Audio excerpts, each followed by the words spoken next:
just take for granted that there are pills, drops, or salves for just about any condition as close as the corner drugstore. But in the 1930s, pneumonia, influenza, polio, and a host of other diseases that we now treat with relative ease were classified as fatal in nearly every case. But then, as now, there were good people who had the courage to keep searching for ways to help ease the suffering of those around them. One of the most basic concepts of medicine, the desire to ease suffering and restore health, can lead to a bond between doctor and patient, a bond strong enough to produce a miracle. Dr. Michael Conrad was a dedicated research physician working on a variety of diseases in the 1930s. But his desire to do more for the patients, to find some way to cure those he now had to watch wither and die, fueled a burning desire to do everything he could to expand the healing power of medicine. And whenever he could, he worked directly with the patients. Dr. Conrad never found time for marriage nor social functions. He was entirely dedicated to discovering better, more efficient methods and cures. One night, he put a substance into a petri dish and watched as it destroyed a particularly virulent infection before his eyes. Furthermore, it didn't harm white blood cells. Dr. Conrad had discovered a marvelous new life-saving drug. The problem was that he couldn't seem to produce enough of the experimental substance to effect a total cure of his patients. There was improvement, but no cure, and Dr. Conrad was certain it was due to the small dosage.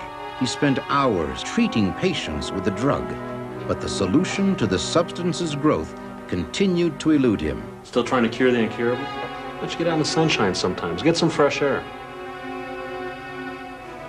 Just as I thought.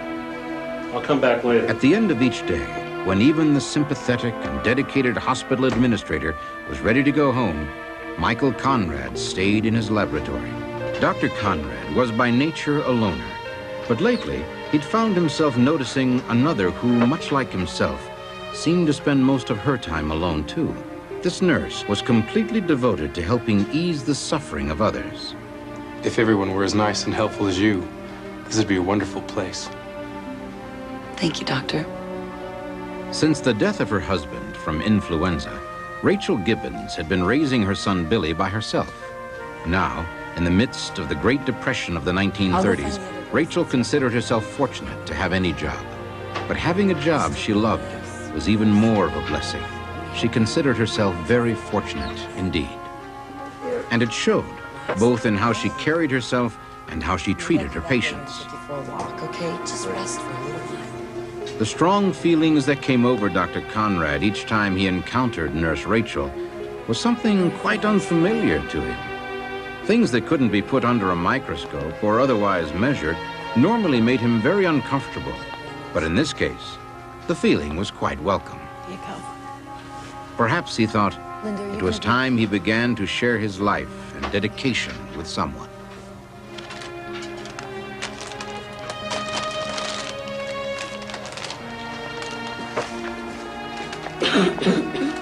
Sounds like a cold coming on. I'm fine. And don't forget, you promised to take me to that ball game on Saturday. Oh, I'm so sorry, Billy. I can't. I have to work. They're short-handed here. I heard that. You know, the administrator's been bugging me to take an afternoon off and get some sunshine.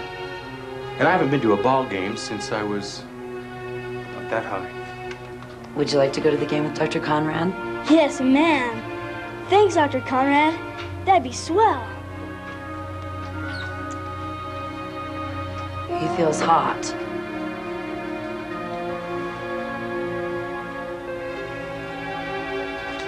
Oh, it's probably just a small cold. Bill, you keep that zipped up. Stay warm. Okay, thanks, Dr. Conrad. You keep your jacket on. Stay warm, Billy, all right? I love you.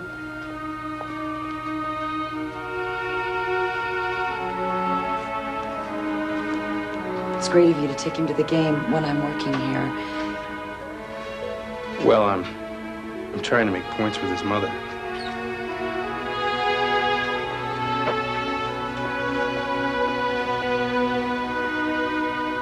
Rachel was a bit surprised and pleased by Dr. Conrad's unexpected boldness. But then she saw something that caused her to momentarily forget all else. Through the window that looked out onto the street, Rachel could see a grim reminder of the dark times we now call the Great Depression. Down in the windy, lonely alley, several people were huddled together, trying to gain some measure of relief by staying close to one another. They were obviously sick, and Rachel knew that with no money and no place to go for help, thousands of poor people in this city were going to simply die. Rachel turned to ask Dr. Conrad if he could think of any way to get medical help for these people, but Dr. Conrad had suddenly disappeared.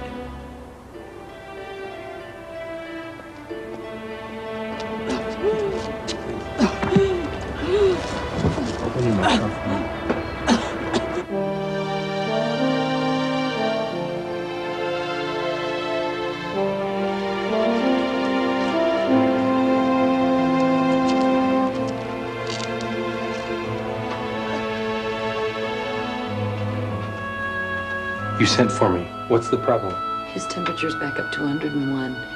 It's been 4 hours since his last injection. I'll go.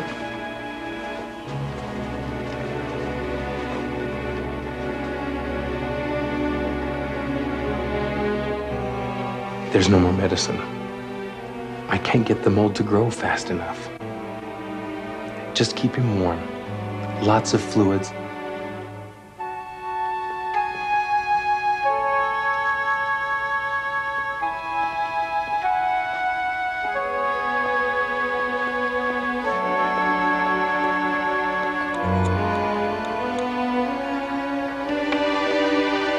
The patient Dr. Conrad had just seen was the 11th pneumonia victim to come to the hospital in the last few days. One by one, each of the previous 10 had died. And Dr. Michael Conrad vowed once again to do everything in his power to see to it that this man would not be the 11th death. There simply had to be a way to make this substance grow faster. But working as he was, with such limited resources, deep down, he knew it would take a miracle. When the day of the baseball game arrived, Dr. Conrad was utterly absorbed in the problem of his pneumonia patient. But he put his work aside for the first time in months to do something pleasurable and relaxing.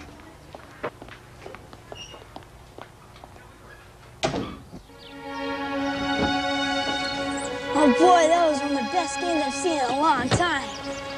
In the 6th inning, that double play, that was the best play of the whole game. The underhand throw to second base. That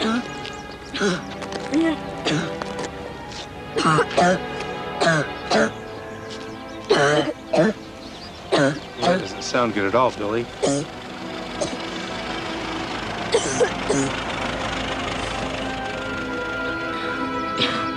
was pretty bad.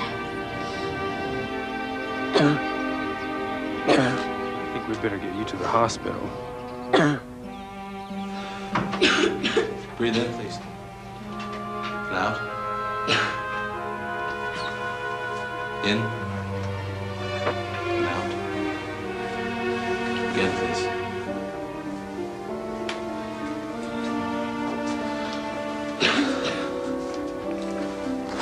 Okay, open, please.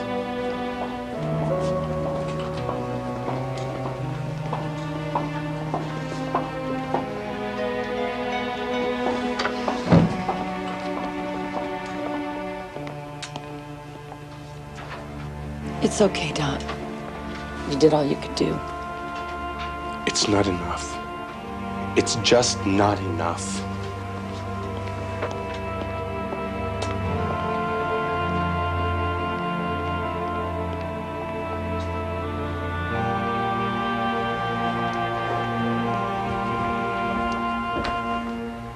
I see you got my requisition list.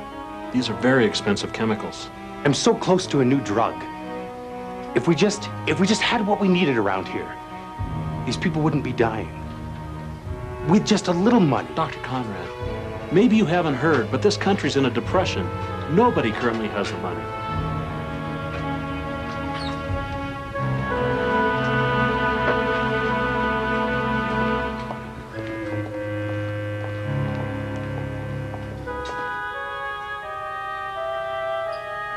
his way back to the laboratory, he checked in on his young friend Billy and saw that Billy was now being moved from the examination room to a hospital bed. Clearly, the exam had showed that Billy should be admitted to the ward immediately. Well,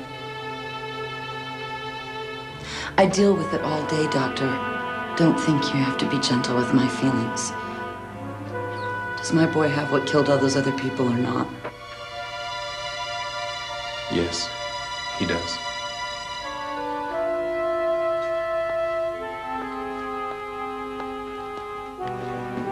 Of all the unpleasant duties he was called upon to perform each day, Dr. Conrad could think of none to equal this. The strain of pneumonia that had killed 11 patients in the ward had now taken hold of Rachel's only son.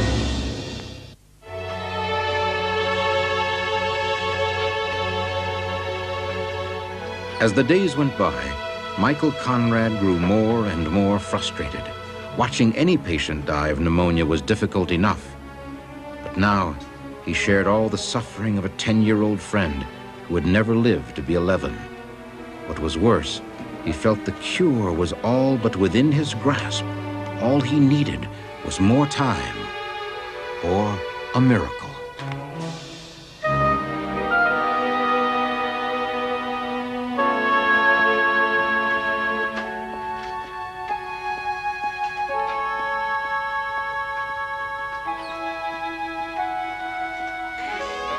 For the first time in his life, Michael Conrad felt a towering rage take control of his body.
You're all I've got left in the whole world, Billy.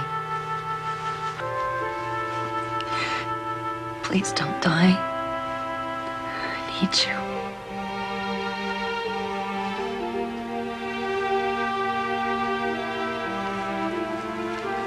Any change? Only for the worse.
When he brushed the chemicals away, he saw that in only the last few minutes, the samples had grown to several times their original size.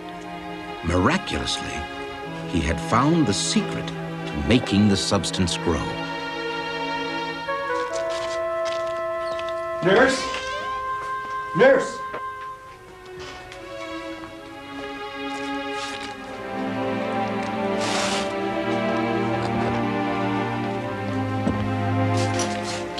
take these and clean them very carefully. Yes, doctor. Thank you.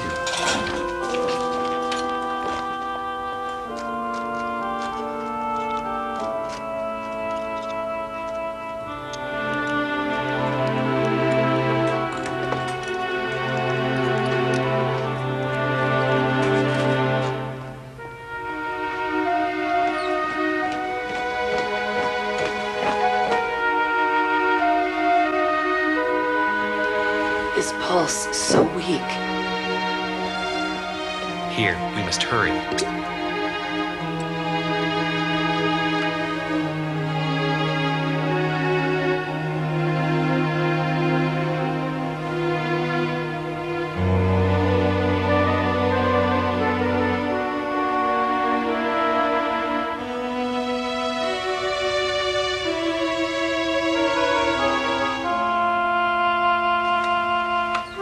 If this works, it's going to take some time. The best thing for you to do is stay with him. Tell him we love him, and we want him to come out of this okay. You said we love him.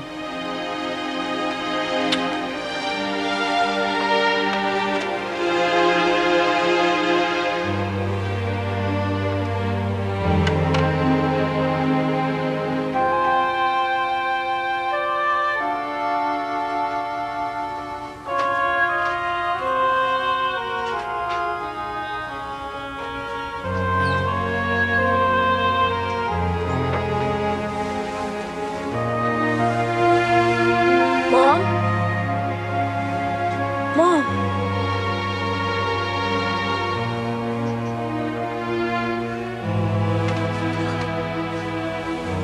Billy, you're okay. Look at you. Let's examine him. How do you feel? Okay.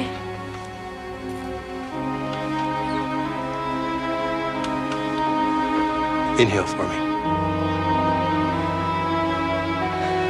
Again. Open your mouth for me.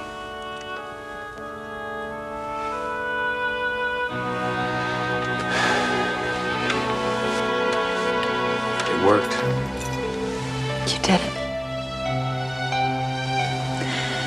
Thank you.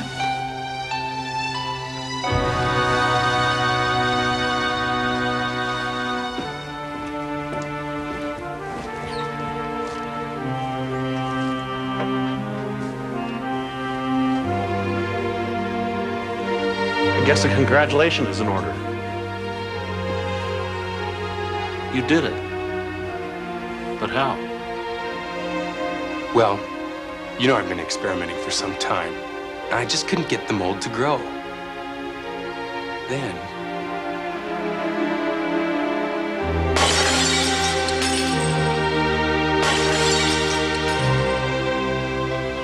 and the mold started growing.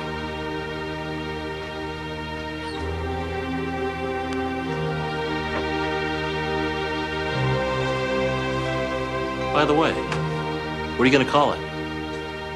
Penicillin. The basis for the drug was a simple mold, and the Latin word for mold is penicillin.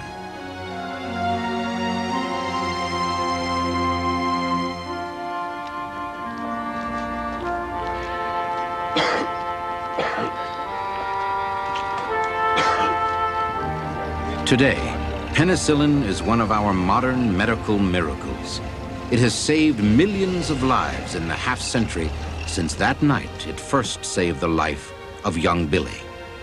Penicillin, a mold, a wonderful cure with a strange and miraculous origin. Pretty painful, huh?